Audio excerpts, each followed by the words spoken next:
Langkah perwakilan P3 ini langkah sangat tepat untuk menyelamatkan P3. Sebab kalau tidak dengan cara begini, kita yakin P3 tidak akan terselamatkan dalam pemilu 2024 mendatang. Kita yakin P3 akan hilang di telan bumi pada pemilu 2024 nanti jika P3 memperturutkan langkah para elitnya sekarang ini.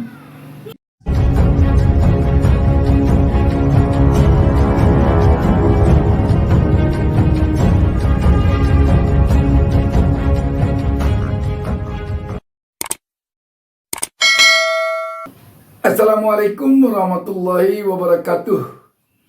Kita berjumpa lagi. Saya Bustami Narda.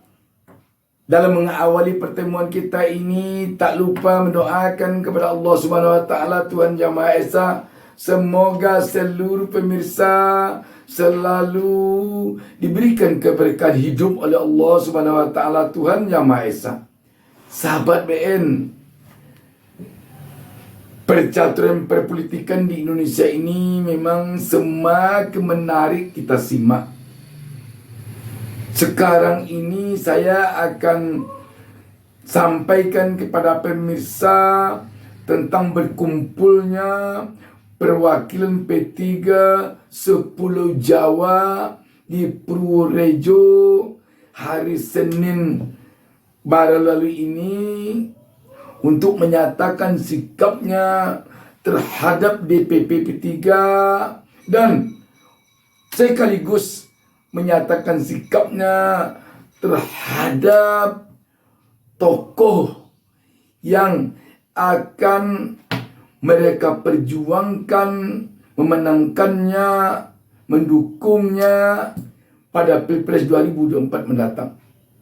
Dan kita akan coba membongkarnya di sini tentang apa sesungguhnya fenomena politik yang terjadi di Indonesia ini sekarang ini, sehingga tampaknya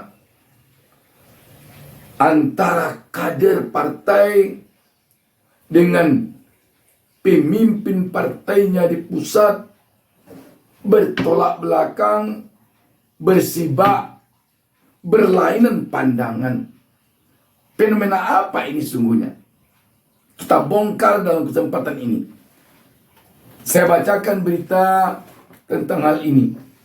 TV1news.com memberitakan sebuah berita di bawah judul perwakilan kader P3 sepulau Jawa kumpul di Purworejo, deklarasi dukung Anies Baswedan Capres 2024. Berita ini hari Selasa 16 Mei 2023. Purworejo, TV1news.com. Perpecahan di internal Partai Persatuan Pembangunan P3 semakin terlihat. Perwakilan kader partai berlambang Ka'bah dari Jawa Tengah, Jawa Timur, Jawa Barat, Banten, DIY, dan DKI Jakarta berkumpul di Ganesha Convention Hall Purworejo, Jawa Tengah, Senin 15 Mei 2023.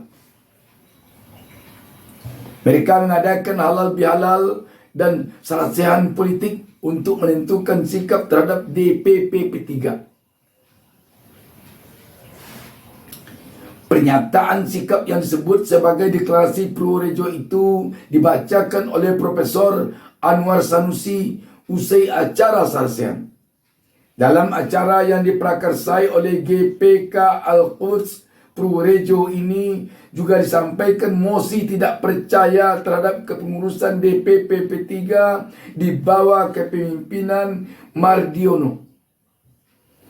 Kami kader-kader P3 se-Jawa Tengah, Yogyakarta, Jawa Barat, Jawa Timur, Jakarta, dan Banten dengan ini menyatakan sikap. Satu, meminta kepada saudara Mardiono untuk segera melaksanakan surat Menkumham tertanggal 6 April 2023. kata Anwar Sanusi didampingi oleh 10 anggota Laskar GPK Senin 15 Mei 2023. Ada 6 poin utama tercantum dalam dokumen deklarasi Purworejo. Antara lain adalah meminta kepada Mardiono untuk mengembalikan kepengurusan P3 hasil Muktamar 9 Makassar. Menurut mereka, PLT Ketua Umum Mardiono tidak sah dan melanggar aturan ADART P3 dan Undang-Undang Parpol.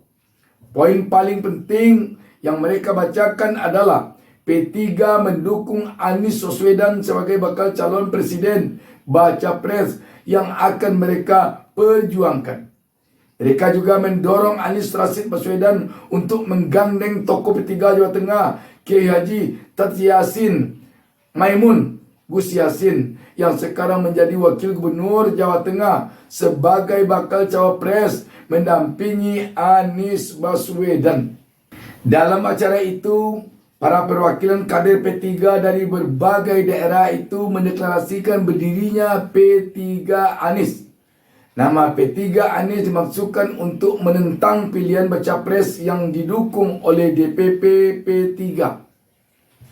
Apabila PLT Ketua Umum DPP P3 tidak mengindahkan dan tidak melaksanakan perintah ini, maka kami kader DPP akan menunjuk pengacara Denny Indrayana untuk melaksanakan pendampingan hukum pada Mahkamah Partai DPP P3, tegas Anwar. Melakukan gugatan terhadap keabsahan PLT Ketua Umum DPP pada Pengadilan Negeri Jakarta Selatan, PT UN serta seluruh kader P3 yang tidak terlibat dan tidak ikut serta mengkudeta Ketua Umum sah DPP P3 Suharso Manoarfa akan melaksanakan muktamar luar biasa selambat-lambatnya bulan September 2023. Lanjut Anwar Sanusi membacakan deklarasi Purworejo. Sahabat BN, apa sesungguhnya yang terjadi dengan adanya fenomena seperti ini di tubuh Partai P3? Dan malah kita melihat fenomena seperti ini bukan hanya di tubuh Partai P3. Juga ini terjadi di Partai Amanat Nasional PAN. Ketika DPP PAN mendukung baca pres tertentu, kadernya melakukan deklarasi dengan begitu gegap gempita di Pekanbaru Provinsi Riau mendukung Anies Baswedan. Dan juga kita melihat pada Partai Golkar pun ada juga kadernya yang mengumumkan secara terang-terangan mendukung Anies Baswedan, yang tentu saja berbeda dengan DPP-nya. Tidak mustahil hal ini juga mungkin terjadi pada partai-partai politik yang lain.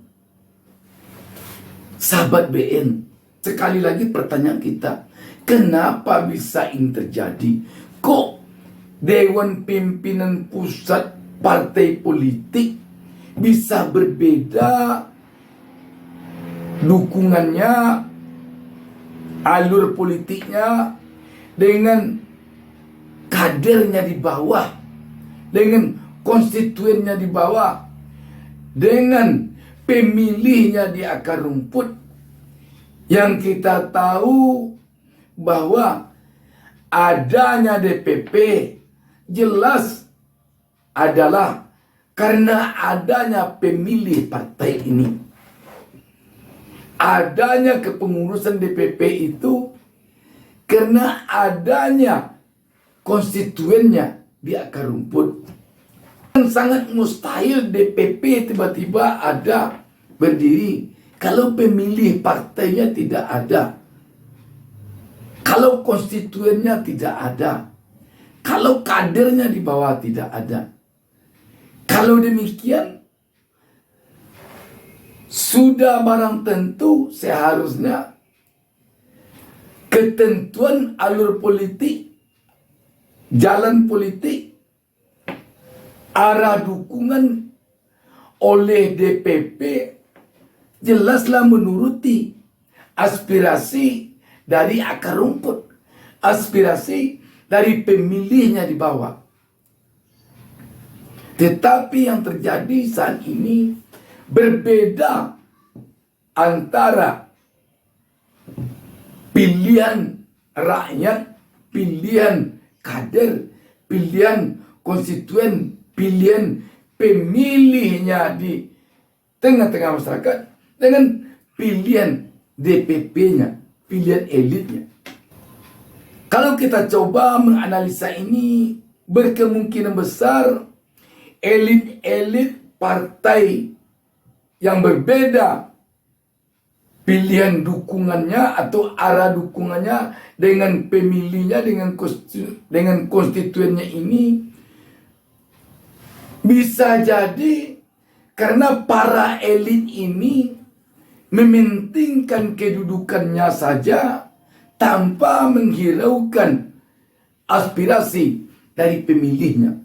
Suatu contoh, karena dia pimpinan partai di DPP, bisa saja dia diberi kedudukan oleh penguasa, apakah menteri, apakah komisaris, apakah one team press, dan lain sebagainya.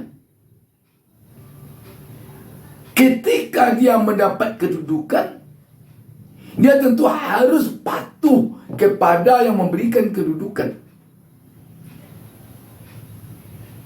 Ketika pilihan yang memberikan kedudukan kepadanya berbeda dengan pilihan kader partai tersebut di akar rumput, dengan sangat terpaksa si elit yang telah dapat kedudukan ini, karena dia mementingkan kedudukannya saja, maka dia terpaksa tidak menghiraukan aspirasi dari kadernya, dari akar rumputnya, dari pemilihnya, dari konstituennya di bawah. Dia tunduk takluk kepada arahan dari yang memberi kedudukan.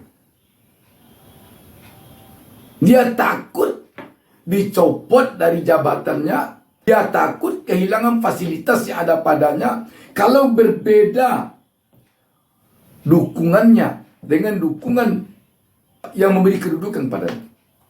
Dia takut akan kehilangan jabatan dan fasilitas yang ada padanya kalau dia menuruti aspirasi kadernya, pemilihnya.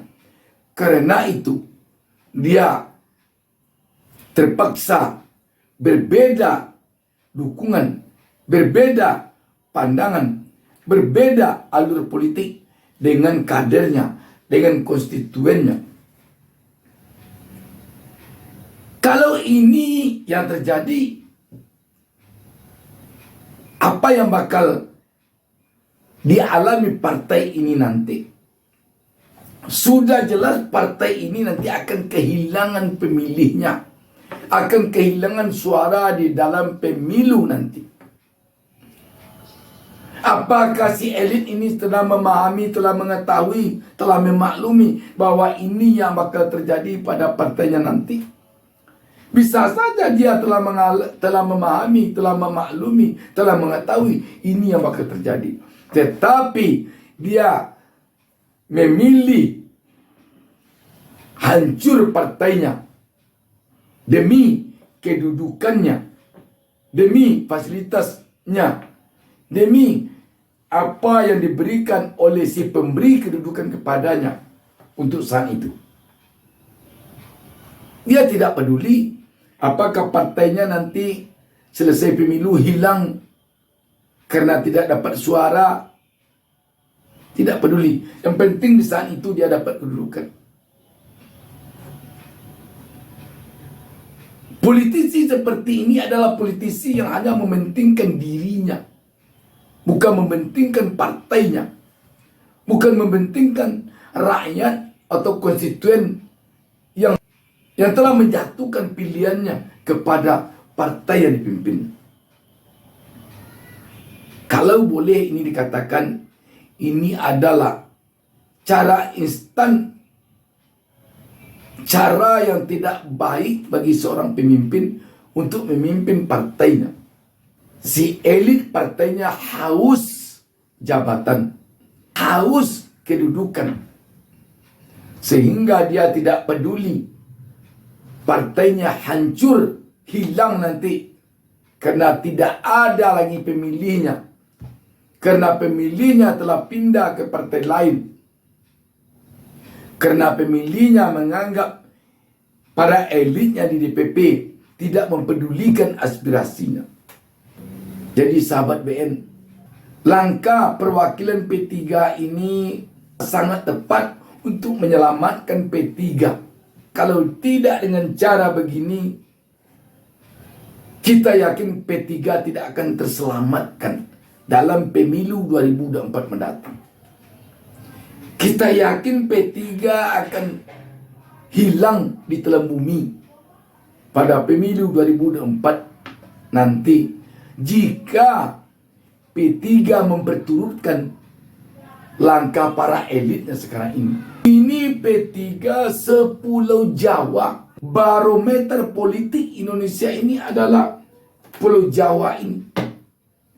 Kalau sudah P3 sepulau Jawa yang berkumpul, yang menyatakan sikap seperti ini, dapat kita bayangkan selama ini yang mau tampil ke depan itu, kita lihat kader-kader partai yang ada di Pulau Sumatera, yang ada di Pulau Kalimantan, atau yang ada di luar Jawa. Sekarang kader parpolnya yang ada di Pulau Jawa dan sepulau Jawa tanpa kecuali, ini juga dapat mungkin menjadi pedoman bagi parpol-parpol lain. Kalaulah kader-kadernya di daerah, konstituennya di akar rumput, telah bersepakat menjatuhkan pilihannya ke A, namun DPP-nya yang berada di atas, yang konstituennya adalah di akar rumput, di tengah-tengah masyarakat, memilih yang lain karena takut nanti kehilangan fasilitas, kehilangan jabatan. Sama artinya ini dengan seseorang menentang arus air deras. Dengan kejadian yang ada pada P3 ini, juga yang dialami PAN, elit-elit ini hanya menyadari kembali lagi ke jalan yang benar, ke jalan yang sesuai dengan aspirasi kader-kadernya, pemilihnya di akar rumput. Apalah artinya jabatan sesaat? Apalah artinya fasilitas sesaat? Bukankah dia itu mendapatkan fasilitas itu, mendapatkan jabatan itu karena dukungan dari akar rumput dulunya ketika pemilu 2019? Bukan karena mereka. Kalau mereka tidak ada suara di parlemen, mereka tidak akan punya kekuatan apa-apa. Yang menyebabkan mereka itu duduk sekarang jadi menteri, jadi komisaris, jadi Wantimpres dan lain sebagainya, itu adalah karena membawa suara rakyat, suara pemilihnya yang memilihnya di waktu pemilu 2019. Karena itu DPP parpol manapun harus tunduk, harus patuh kepada akar rumputnya, kepada pemilihnya, kepada suara kadernya. Demikian, wassalamualaikum warahmatullahi wabarakatuh. Jangan lupa subscribe.